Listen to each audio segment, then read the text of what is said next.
Hi hello friends, welcome back to my channel. ಎಲ್ಲರೂ ಹೇಗಿದ್ದೀರಾ? Super ಆಗಿದ್ದೀರಾ ಅಂತ ತಿಳ್ಕೊಂತೀನಿ. ನಾನು ಕೂಡ ಸೂಪರ್ ಆಗಿದ್ದೀನಿ.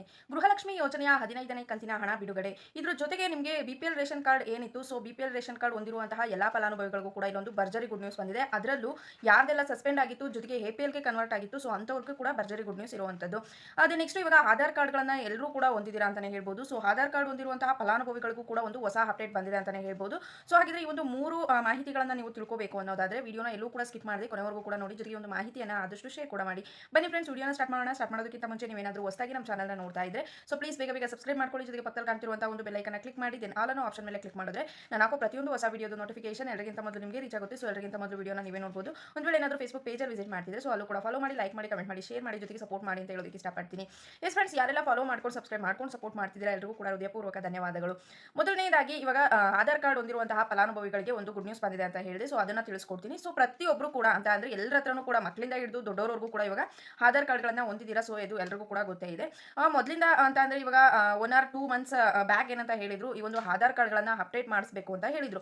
ಜೊತೆಗೆ ಸೆಪ್ಟೆಂಬರ್ ತಿಂಗಳವರೆಗೂ ಕೂಡ ಒಂದು ಟೈಮಿಂಗ್ಸ್ ಅನ್ನ ಕೊಟ್ಟಿದ್ರು. ಅದರಲ್ಲೂ ಕೂಡ ಹಲವಾರು ಅಂತ ಅಂದ್ರೆ ಲಕ್ಷಾಂತರ ಜನ ಇನ್ನೂ ಕೂಡ ಅವರ ಒಂದು ಆಧಾರ್ ಕಾರ್ಡ್ ಅಪ್ಡೇಟ್ ಅನ್ನ ಮಾಡಿಸಿಲ್ವಂತೆ. ಸೊ ಹಾಗಾಗಿ ಸರ್ಕಾರದ ಪ್ರತಿಯೊಂದು ಬೆನಿಫಿಟ್ ಸಿಗಬೇಕು ಅಂತ ಅಂದ್ರೆ ರೇಷನ್ ಕಾರ್ಡು ಕೆಲವೊಂದಕ್ಕೆ ಇಂಪಾರ್ಟೆಂಟ್, ಅದರಲ್ಲಿ 100 ಪಟ್ಟು ಎಕ್ಸ್ಟ್ರಾ ಈ ಒಂದು ಆಧಾರ್ ಕಾರ್ಡ್ ಅನ್ನೋದು ಎಲ್ಲದಕ್ಕೂ ಕೂಡ ಇಂಪಾರ್ಟೆಂಟ್ ಅಂತಾನೆ ಹೇಳ್ಬೋದು. ಪ್ರತಿಯೊಂದು ನಾವು ಏನೇ ಪರ್ಚೇಸ್ ಮಾಡೋದಾದ್ರೂ ಆಗಿರ್ಬೋದು, ಯಾವುದೇ ಒಂದು ಲೋನ್ಗಳು ತಗೊಳ್ಳೋದಾಗಿರ್ಬೋದು, ಯಾವುದೇ ಒಂದು ಕೆಲಸ ಮಾಡೋದಾದ್ರೂ ಕೂಡ ನಮಗೆ ಆಧಾರ್ ಕಾರ್ಡು ತುಂಬಾನೇ ಇಂಪಾರ್ಟೆಂಟ್ ಅಂತಾನೆ ಹೇಳ್ಬೋದು. ಸೊ ಹಾಗಾಗಿ ಹೇಳ್ತಿರುವಂಥದ್ದು ಈ ಒಂದು ಆಧಾರ್ ಕಾರ್ಡ್ ಅಪ್ಡೇಟ್ ಅನ್ನ ಸರ್ಕಾರದವರು ಮಾಡಿಸಿ ಅಂತ ಮೊದಲೇ ಹೇಳಿ ಸೆಪ್ಟೆಂಬರ್ ವರೆಗೂ ಕೂಡ ಟೈಮಿಂಗ್ಸ್ ಅನ್ನ ಕೊಟ್ಟಿದ್ರು. ಬಟ್ ಇನ್ನೂ ಕೆಲವೊಂದು ಫಲಾನುಭವಿಗಳು ಮಾಡಿಸಿಲ್ಲ. ಹಾಗಾಗಿ ಇವಾಗ ಏನ್ ಮಾಡಿದ್ದಾರೆ ಅಂತಂದ್ರೆ ಕೊಟ್ಟಿರೋ ಟೈಮ್ ಅನ್ನ ಎಕ್ಸ್ಟೆಂಡ್ ಮಾಡಿದ್ದಾರೆ. ಅಂತ ಅಂದ್ರೆ ಡಿಸೆಂಬರ್ 14ನೇ ತಾರೀಕು 15ನೇ ತಾರೀಕುವರೆಗೂ ಕೂಡ ಇಲ್ಲಿ ಟೈಮಿಂಗ್ಸ್ ಅನ್ನ ಕೊಟ್ಟಿದ್ದಾರೆ. ಒಂದ್ ವೇಳೆ ನೀವೇನಾದ್ರೂ ಇನ್ನೂ ಕೂಡ ನಿಮ್ಮ ಆಧಾರ್ ಕಾರ್ಡ್ ಅನ್ನ ಅಪ್ಡೇಟ್ ಮಾಡಿಸಿಲ್ಲ ಅಂತ ಅಂದ್ರೆ ಕಂಡೀಷನ್ ಆಗಿ ಹೇಳಿರುವಂತದ್ದು, ಸೊ ನೀವು ಮಾಡಿಸಲೇಬೇಕು. ಮಾಡಿಸಿಲ್ಲ ಅಂತ ಅಂದ್ರೆ ನೀವು ದಂಡನಾದ್ರೂ ಕಟ್ಟಬೇಕಾಗುತ್ತೆ ಅಥವಾ ನಿಮ್ಮ ಆಧಾರ್ ಕಾರ್ಡ್ಗಳನ್ನ ಕಳ್ಕೋಬೇಕಾಗುತ್ತೆ. ಯಾವ ರೀತಿ ಇಲ್ಲೊಂದು ರೂಲ್ಸ್ ಅನ್ನ ತರ್ತಾರೆ ಅಂತ ಹೇಳೋದಕ್ಕಾಗೋದಿಲ್ಲ ಸರ್ಕಾರದವರು. ಸೊ ಹಾಗಾಗಿ ಇನ್ನೂ ಕೂಡ ಮಾಡಿಲ್ಲ ಅಂತ ಅಂದ್ರೆ ಇದು ಕೊನೆಯದಾಗಿ ನೀಡ್ತಿರುವಂತಹ ಅವಕಾಶ ಅಂತ ಹೇಳಿದ್ದಾರೆ. ಸೊ ಡಿಸೆಂಬರ್ 14ರವರೆಗೂ ಕೂಡ ಟೈಮಿಂಗ್ಸ್ ಅನ್ನ ಕೊಟ್ಟಿದ್ದಾರೆ. ಬೇಗ ಮಾಡಿಸ್ಕೊಳ್ಳಿ. ನೆಕ್ಸ್ಟ್ ರೇಷನ್ ಕಾರ್ಡ್ ದಾರರಿಗೆ ಬರೋದಾದ್ರೆ ಇವಾಗ ರೇಷನ್ ಕಾರ್ಡು ನಿಮಗೆ ಎಪಿಎಲ್ಗೆ ಕನ್ವರ್ಟ್ ಆಗಿತ್ತು, ಜೊತೆಗೆ ಸಸ್ಪೆಂಡ್ ಕೂಡ ಆಗಿತ್ತು.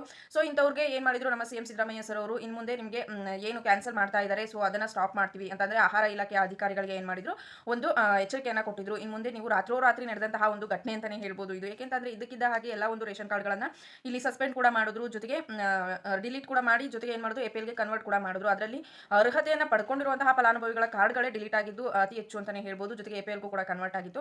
ಸೊ ಹಾಗಾಗಿ ಇಷ್ಟೊಂದು ಫಲಾನುಭವಿಗಳು ಕಣ್ಣೀರನ್ನ ಹಾಕ್ತಾ ಇದ್ರು. ಇದನ್ನ ಮನಗಂಡು ಸಿಎಂ ಸಿದ್ದರಾಮಯ್ಯ ಸರ್ ಅವರು ಏನ್ ಹೇಳಿದ್ರು, ಸೊ ಇದು ಒಂದು ಅವಕಾಶ ಅನ್ನೋ ರೀತಿ ವಿಪಕ್ಷ ನಾಯಕರು ಕೂಡ ಇಲ್ಲಿ ಸ್ಟ್ರೈಕ್ ಮಾಡೋದಾಗಿರ್ಬೋದು, ಅವಹೇಳನ ಮಾಡೋದಾಗಿರ್ಬೋದು, ಸೊ ಈ ರೀತಿ ಮಾಡೋದು ಕಾಮನ್. ಹಾಗಾಗಿ ಸಿದ್ದರಾಮಯ್ಯ ಸರ್ ಅವರು ಹೇಳಿದ್ರು ಇನ್ನು ಮುಂದೆ ಯಾವುದೇ ರೀತಿಯಾಗಿ ಈ ಒಂದು ಸಸ್ಪೆಂಡ್ ಆಗಿರ್ಬೋದು, ಎಪಿಎಲ್ಗೆ ಕನ್ವರ್ಟ್ ಆಗಿರ್ಬೋದು, ಈ ಒಂದು ಕೆಲಸವನ್ನ ಮಾಡೋ ಹಾಗಿಲ್ಲ ಅಂತ ಆಹಾರ ಇಲಾಖೆ ಅಧಿಕಾರಿಗಳಿಗೆ ತಿಳಿಸಿದ್ರು. ಜೊತೆಗೆ ಈ ಒಂದು ಸಸ್ಪೆಂಡ್ ಆಗಿರುವಂತದ್ದು ಮತ್ತೆ ಎಪಿಎಲ್ಗೆ ಕನ್ವರ್ಟ್ ಆಗಿರುವಂತಹ ಕಾರ್ಡ್ಗಳು ಏನಿದೆ ಸೊ ಅದನ್ನ ಫೈಂಡ್ ಔಟ್ ಮಾಡಿಬಿಟ್ಟು ನಿಮಗೆ ಅರ್ಹತೆಯನ್ನು ಪಡ್ಕೊಂಡಿರೋರಿಗೆ ಪ್ರತಿಯೊಬ್ಬರಿಗೂ ಕೂಡ ಮತ್ತೆ ಕಾರ್ಡನ್ನು ವಿತರಣೆ ಮಾಡ್ತೀವಿ. ಸೊ ಇದಕ್ಕೆ ಒಂದು ವಾರ ಕಾಲಾವಕಾಶವನ್ನು ತೆಗೆದುಕೊಂಡಿದ್ರು.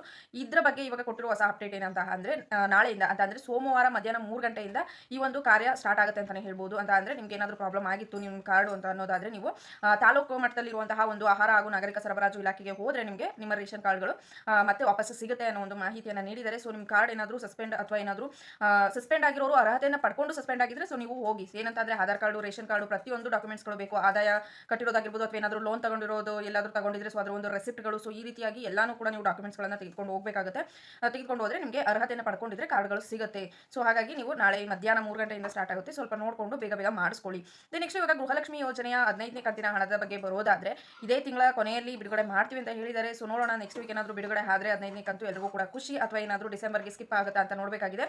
ಸೊ ಹೊಸ ಅಪ್ಡೇಟ್ ಬಂದ್ರೆ ಗೃಹಲಕ್ಷ್ಮಿ ಬಗ್ಗೆ ಯಾವುದು ಹೊಸ ಅಪ್ಡೇಟ್ ಬರ್ತಾ ಇಲ್ಲ. ಸೊ ಅದೇ ಅಪ್ಡೇಟ್ ಇರುವಂತದ್ದು. ಸೊ ಬಿಡುಗಡೆ ಆದ್ರೆ ಹೊಸ ಅಪ್ಡೇಟ್ ಏನಾದರೂ ಬಂದ್ರೆ ನಿಮಗೆ ತಿಳಿಸ್ಕೊಡ್ತೀವಿ. ಸೊ ಈ ಒಂದು ವಿಡಿಯೋ ಇಷ್ಟ ಆಗಿದೆ ಅಂತ ತಿಳ್ಕೊಂಡು ಇಷ್ಟ ಆಗಿದ್ರೆ ಲೈಕ್ ಮಾಡಿ, ಕಮೆಂಟ್ ಮಾಡಿ, ಶೇರ್ ಮಾಡಿ. ಯಾರೆಲ್ಲ ಫಾಲೋ ಸಬ್ಸ್ಕ್ರೈಬ್ ಮಾಡ್ಕೊಂಡಿಲ್ಲ ಬೇಗ ಮಾಡ್ಕೊಳ್ಳಿ. Thank you friends, by.